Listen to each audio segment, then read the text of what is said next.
This is breaking news from KSL. Thanks for staying with us. We begin with this hour with breaking news. State School Board member Natalie Cline has lost in her re-election bid at the Salt Lake County Republican Convention. Cline was embroiled in controversy. You may remember this one from last year after a post she made on social media which alleged a female high school athlete was transgender. Now Republicans have spoken and Cline won't move on. News specialist Lindsay Aerts has been covering it. And Lindsay, what happened out there?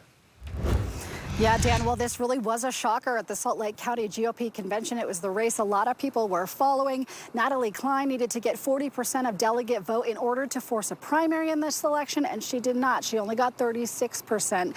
Now, her challenger, Amanda Bollinger, she got 63% of the vote, which automatically moves her on to the general election in November. So it is the end of the line for Natalie Cline.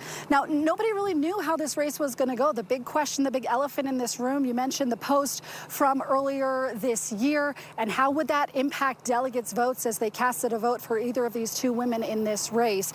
Now, we caught up with Amanda Bollinger right after her win. She was still processing this right after her win, emotional as she processed it.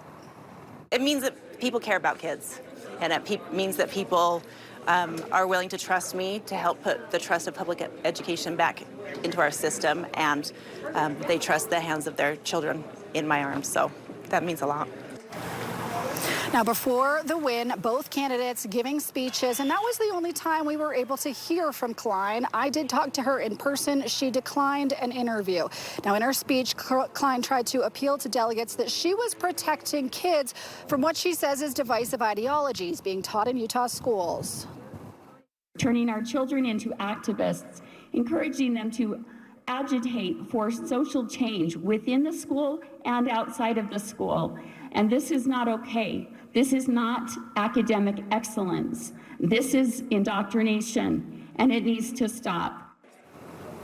Now, Bollinger responded in her speech by saying that teachers do need to be held accountable for keeping classrooms neutral, but she called it reckless and harmful to assume that all educators and all educational programs are a problem.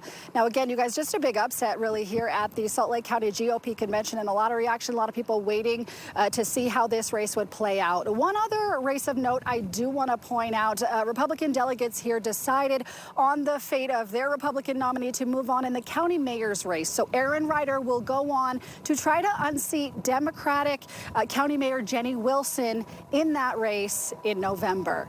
Reporting live in Salt Lake County, I'm Lindsay Aerts. Stand back to you. All right, thanks a lot, Lindsay. Thanks for coming in on the weekend here to cover this breaking news and this big story here today. Thank you very much.